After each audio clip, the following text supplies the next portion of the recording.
Josh Robb. And that's Em. She's just getting our computer set up.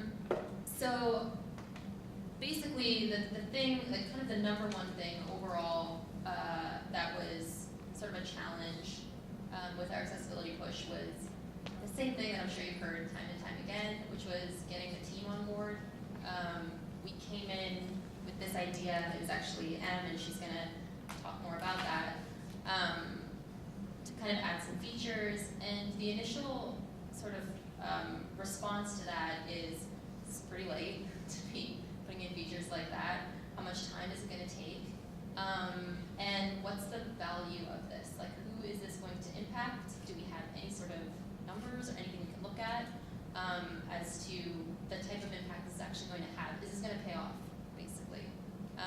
And that's usually the thing that you hear from most developers in this case is the cost of this going to pay off? And what's the overall impact? And so our response to it, Em's primarily in the beginning, was just to do it, just to start something, instead of trying to have that back and forth constantly of, no, like here's, I had an example of Josh to look at, we had April Gamers website, there's so many resources out there, but our approach to it was, as it is with everything, really at Naughty Dog, get a case together, try it to prototype something, get something in that everybody can look at, and then use that as a jumping off point to sort of further it along.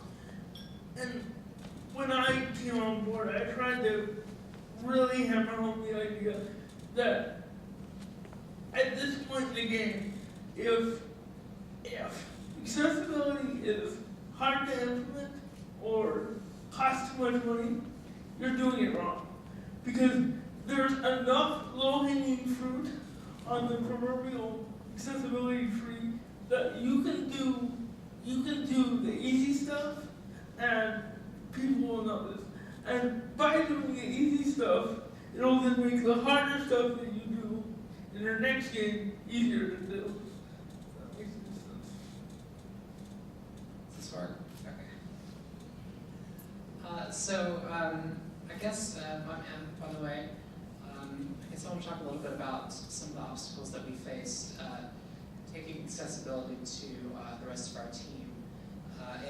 In any project, I mean, even like a huge project like ours where we have a few years to develop, it's like any, I guess, excess fat that can be cut off gets cut off because we want to focus and make everything, I guess, as high quality as we can. So when some of us, Alex and I, for instance, are passionate about making our game accessible to lots of different people and to as wide an audience as possible, it's hard to sometimes make that case to people who don't necessarily see the benefits there. And so essentially, I guess the main arguments that you hear back are, one, is there the numbers here? Are enough of our fans going to benefit that's worth us undertaking?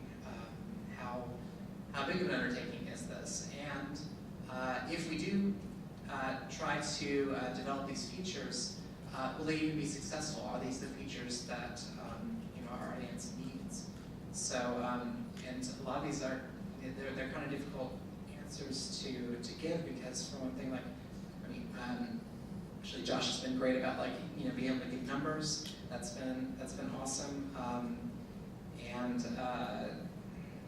We did eventually we're able to do some play tests, both informal and more of a formal play test. So that definitely gives an idea of how successful these features are. So that was very helpful, which we would have done a little bit earlier. But that was the thing we did wrong. way too late with the play test. But yeah, like Alex said, at some point it sort of came to the fact that you can only convince the rest of the team so much with just words and emails of like, yes, we should support accessibility. And so it is very nice at Naughty Dog to be able to have some freedom to be able to just explore options to make the game better. And everyone is expected to do everything they can, whether or not they're directed to or not, to try to make the game better. And so that's one thing that at least I came into Uncharted 4 feeling. I've made games for about 15 years now, and my wife's never played my games. She plays lots of games. It's not like she's not a gamer, but she gets really frustrated with the type of precision that our games require. You know, aiming, shooting, things like that. And so I sort of came to this wanting to make it accessible for her. And it's not, she doesn't have any sort of special needs, but in a sense, I guess, starting with that, making that more accessible to sort of a person with an improficiency, I suppose, allowed this to sort of break open into a larger audience. And that's the real crux of accessibility. The way we say it at Daggers is accessibility equals flexibility, and flexibility sells games. So by making a game that meets the physical requirements of less of disabled players, you inherently make that game more flexible to other players who have different preferences. For example, this is QTEs. Lots of disabled people can't do QTEs, but lots of able-bodied people just don't like them. So by giving disabled people the option to avoid QTEs, are also providing that option to people they can do them, they just don't like them. So accessibility equals flexibility. The way I like to think about it. So. Absolutely, and I mean, I guess one of the biggest lessons that we learned in doing accessibility for Naughty Dog was that once you get something started and once you show the success of that, then you can add another feature and then another feature, and it just kind of rolls. And now that we have a game where we have released and we have a number of successful features coming into our next project, and right now we're working on The Last of Us Part 2, we have a lot more momentum going in, and we're able to start a little bit earlier. Let's see, I guess I can go and show a little bit of our process of behind the scenes of the camera assist, because it really was the linchpin of getting accessibility into our games. So. Yeah, as I mentioned, this was the thing that I had already spoken to Josh at this point. Emma and I started talking between the two of us. I don't remember how we realized that we were both interested in this. I think one of us went over to talk to somebody in the vicinity, and we were like, oh, we're both into this. And having that other partner in the company who's like, this is another person, so it's not just me. There's a team now, and then other people start to get on board. It can like sort of snowball. But this was the one thing that Em started doing on her own in the beginning to start the ball rolling. Like, this is the one thing. Instead of trying to go at the company and be like, we want this. There's this list of things that we want to get done. It was kind of the turning point where you could show it to someone and be like, this is one of the things that we'd like to start doing. So I guess getting lumped into, or I guess getting us together as accessibility was almost an accident, because like I was saying earlier, I was mainly interested, I wasn't actually thinking about accessibility in the terms generally people talk about it. I was just wanting it to be accessible to, I guess, more casual gamers. And once we started to use that language, then Alex was already familiar with a lot of accessibility, like UI features, and it sort of started just getting us talking about why just casual gamers? How wide can we throw this net and just allow anyone to be able to play our game? But let me show you, I guess this is, let's see. So people have seen this in other games, but as you see, like when you're moving around as Nathan Drake, the camera sort of tracks behind the player. And I had one of our programmers put this together for me real fast, and then I just start trying to play the game as I guess my wife would play it, or anyone else with not using the right stick. And as you can see, some of the issues that I saw here is that the camera doesn't stay level at looking at exactly what I need to be looking at, especially when you're on a slope. It's looking sort of straight ahead. Going down, looking right here, it goes looking at the wall, or I'm sorry, at the slope. Going down here, it's looking at the sky. So we then implemented a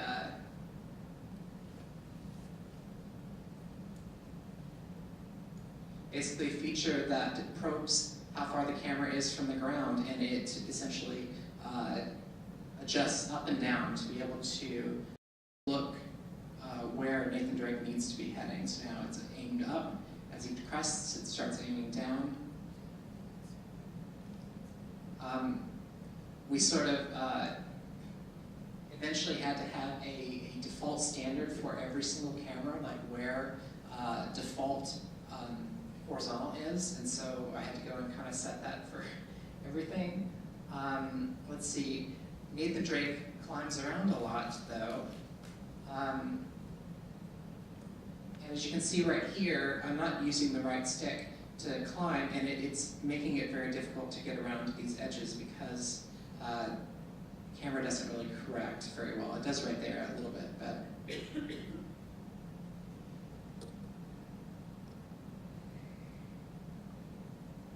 so we made it so that as you're climbing around, the camera actually spins to face the direction that you're aiming, or where Drake is looking. So it allows you to go around complex shapes.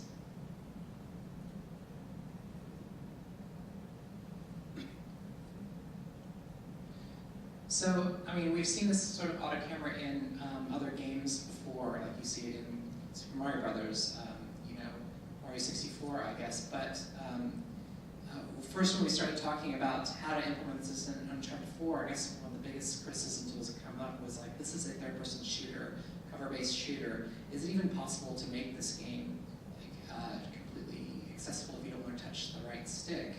And so this first test here, of course, is with combat, and this is sort of our first try. So a couple of things that went into this.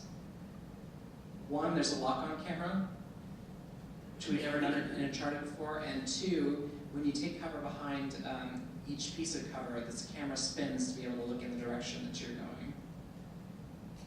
There's also a certain amount of auto camera push as you get close to enemies, and it's all based on like how much your analog stick is pushed towards the enemy, how fast you're moving, how far away they are.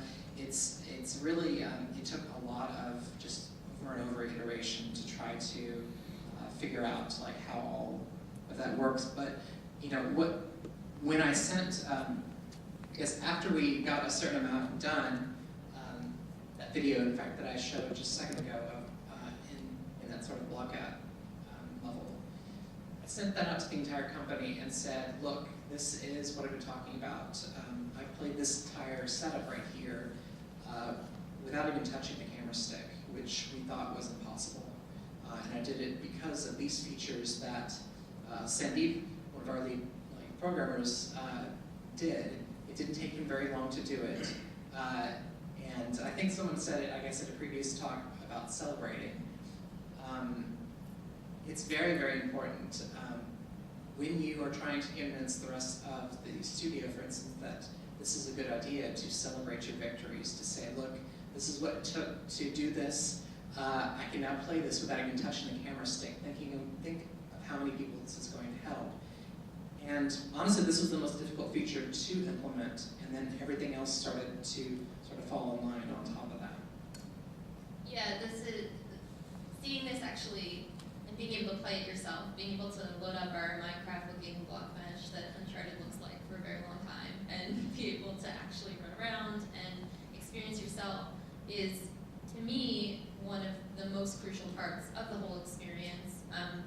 Josh has outside his simulation setups as well. Things like that, when you can actually experience it yourself, sit there and either watch somebody play it in a playtest or do it yourself somehow, have some form of simulation for it. So many more people were able to actually understand the problem because most people that work in game dev are creative thinkers, they're trying to solve a problem, and if they see the problem in front of them, their instinct is to be like, I have a solution for this, or oh, this makes sense to me now. as promised, not everything was able to, not everything went so smoothly. UI is a complicated thing. By the time we started actually implementing a lot of these things, certain mode multiplayer was so far along already with everything. And so, once you start thinking about these things, then it starts to snowball and you're like, oh, there's all sorts of problems now that I see. Like the problems become very apparent and you're like, oh, I want to fix this thing. Our colorblind mode, for me, especially in multiplayer, was never as fleshed out as I feel it should have been. And by the time we got to it, it's like, oh no, like we had all this momentum and then you come up against the blocker of time. Well, the crucial thing to remember is that any game studio that is setting out to make AAA games for the wider public consumption is going to have to balance their budget, their desires for accessibility, and what they can actually do. I tell people, not every game has to be accessible for every person.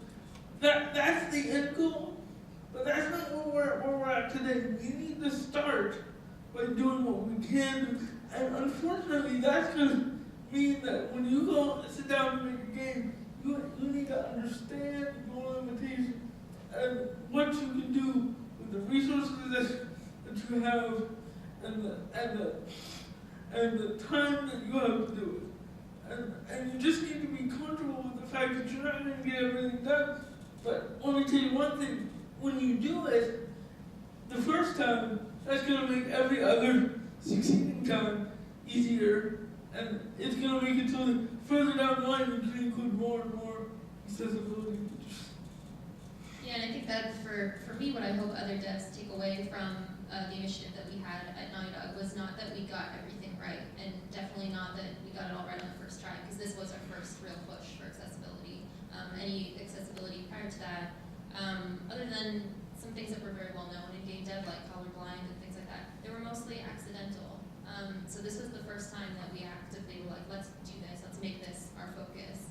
And I don't think the takeaway should be tried to make sure it's like perfect 100%, because so many things come up in production that can prevent that. But just also not letting that kind of prevent you from moving forward with what you are able to do, with the goal that moving forward you'll be able to do even better the next time.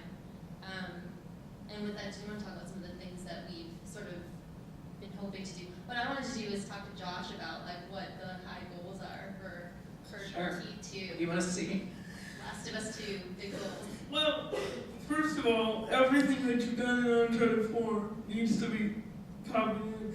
And I think the point about low vision and blind accessibility has already been made, so I don't need to sit there and make it. But there's always more you can do. You can always. I mean, you yourself even said your colorblind modes aren't where they need to be. As far as fine motor, which is what I specialize in because these don't work so well, you've done a lot.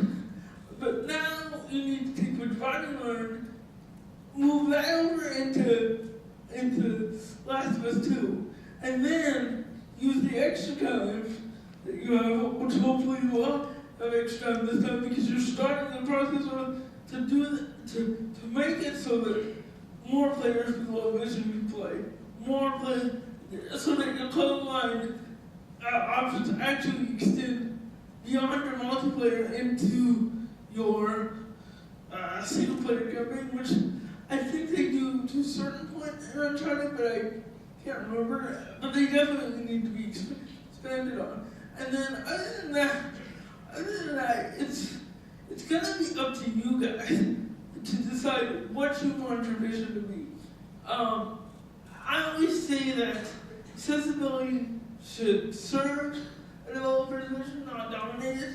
For example, there's no way to make a game like Bloodborne or Dark Souls have accessible difficulty levels without changing the nature of that game, because those games were designed to be really, really hard, and if the developers were to eventually say, you know, we're gonna include all these different difficulty modifiers, that would change the nature of that experience. So as much as I would like to sit up here and give you guys a checklist of best practices, that's not my job. That's your job.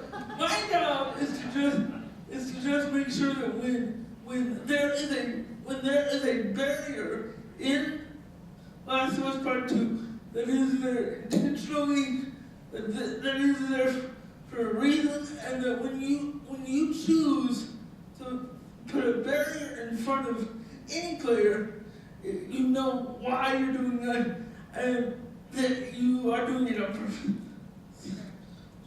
Sure. I guess, so colorblindness is one thing that we talked about already. I do want to, I guess, just as a disclaimer, we don't know how the project of The Last of Us Part 2 is going to go. We have a lot of, I think, goodwill in the studio and a lot of, I guess, success so far with accessibility features, but I don't want to make this sound like we're absolutely promising specific features. But these are some of the things that we've talked about. Slow-mo options. Like we shipped Uncharted 4 with the ability in the bonuses to slow down the speed of the game, I guess, during, well, basically all the time, and then there was another option where you could slow it down just while you were aiming.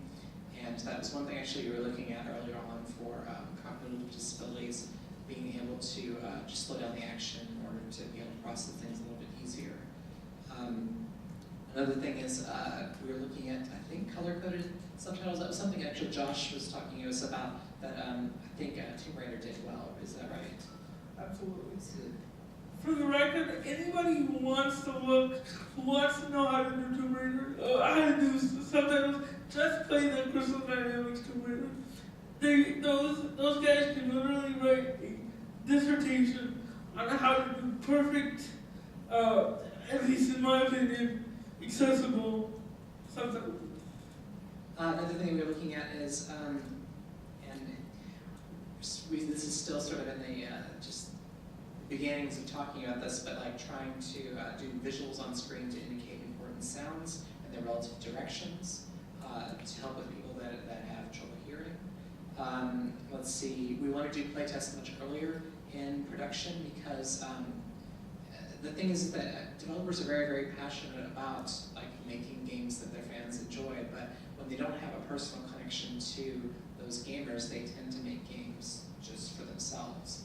And so that was one big thing that for us, and unfortunately it came very, very late in the project, but we had a play test with a group of disabled gamers that came in, and it was very nice to see them be able to pick up our game and play it and give us some feedback. We added a couple of features, actually very late in the project, based on that feedback. With a month left, I think. Yeah. We're adding stuff like, okay, let's see what we can do. But having that earlier on is going to be, I think, great too. One of our animators brought up another thing is she actually has hearing loss in one ear, so she wanted us to include a mono audio output. So we're going to probably put that in. For color blindness, so that our developers can actually test their levels and things like that, we wanted to implement some color blindness filters into our dev menus to be able to, I guess, simulate what the visuals look like with various types of color blindness. That's one thing we're looking into. And then kind of a big challenge we've been talking just a little bit about is actually, just like the previous speaker was talking about, how can we, is it possible to make a game like The Last of Us or Uncharted be playable to the blind? And I don't know, I'm just beginning to start to learn about this, but I would love to actually talk to Brandon about what we can do, and I don't know how much we're going to have momentum on that particular front, but as Alex was saying, we're just going to start trying and seeing, how Yeah, and with stuff like that, specifically that one, I've mentioned in past talks that people kind of reach out through email or through Twitter, I don't events like this or wherever, and they suggest these things, and they do get taken into account. Like the mono audio was also somebody on Twitter vocalized to me like, hey, I would have loved it if I could, the stereo audio, I can't hear because I'm deaf in one ear. I was like, I would never have thought of that. When I spoke to the audio guys, they were like, we would have never thought about that. And now it's a thing that we're actively thinking about. The trick is continuing to think about it, because there's a difference between, you know, being told once and then actively doing it and following it through and turning into actionable steps, which are all also barriers in actually implementing any of this stuff. But yeah, these are all things that we were able to take the momentum that we got from Uncharted, from, again, just myself talking to Josh and Em deciding I'm going to just go ahead and try putting in this feature. And all of that, just those first steps led up to now we're going to continue to push forward and make this a pretty important initiative that so many people in the company are down for. So I hope that whatever any other dev takes away from this is just that it's a matter of just trying the first step, like whatever that might be for your company. If it's not the follow cam, if it's just some step, one thing that you can implement. Are we done? You get a couple more minutes, but you started a little late, so. Okay, well, we wanted to take questions anyways, I think, so. Yeah, and if the counter questions spill over, I don't think we have anything we're doing, so. Yeah, I'll be around. Yeah, You can ask questions. Or whatever. But do we have any questions straight off, I guess? Yes, over here. I think, as you had mentioned, or something mentioned earlier about making games accessible, I know once it was great in the South Convention, so I'm wondering, how do you make your games accessible? Have an API, console level, where controls and objects and widgets and exposed properties the screen readers and screen magnifiers use by the blind and low vision users. Tackle that first, that'll make you a lot out of the box in terms of accessibility. A lot of that does require actually, not hardware, but system stuff from Sony and PlayStation. And I mean, we are in contact with Sony, and I'm not sure how fast that's going to be moving, but it is something that's starting to move. So you've already put some accessibility within Uncharted 4. Have you got any analytics or evidence back from that? How many people are using them to then obviously help convince the team the next time and taking that on and convincing publishers and stuff like that as well? We don't really have numbers, but interestingly enough, that didn't end up being as important as user feedback, where we did have, I guess at some point the numbers just kind of stopped mattering to them when they saw like, okay, you guys did it, you did a thing, and it's cool, and it's affected a lot of people in a positive way. I mean, we get a lot of like emails and tweets and things like that, which aren't really quantifiable, but it's still like, we get the effect of people who have been positively impacted by this. And so that's what we got, and that went a huge way in the company to see like, oh wow, this actually mattered to a lot of people. And it kind of did that goodwill thing, which somebody else mentioned previously.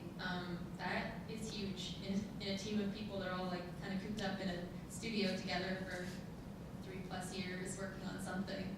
Well, as a matter of fact, we don't know granularly like how many people used each feature, but we do know that I think it was about a third of our players played with the camera assist turned on, which was really huge. And I think up until we actually saw that figure, we weren't really getting that much support, I guess, from our presidents. And they saw it and they're like, okay, well, I think this is something we need to always pay attention to from now on. And at least that feature has gotten our foot in the door enough so that we have leeway to be able to add on to that. I also see like to point out to them if it does come up like, oh, are there a lot of gamers that play this? It's like, well, you'll get more. Like maybe you don't have a lot of blind gamers right now because our games aren't good for blind people. Like maybe we'll add a bunch more people to the group of players that we have. Yes, right here. So when you talk about moving in the accessibility that you created for current titles and then moving that forward and being able to build upon that,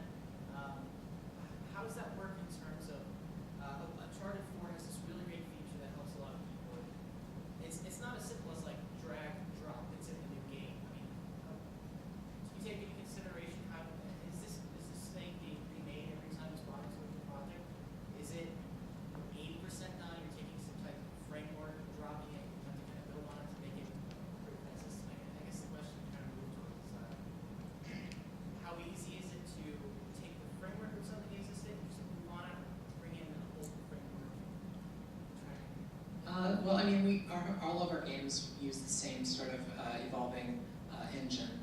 And so a lot of for instance, our camera system that our sort of auto camera feeds into is very similar for like The Last of Us versus Uncharted 4.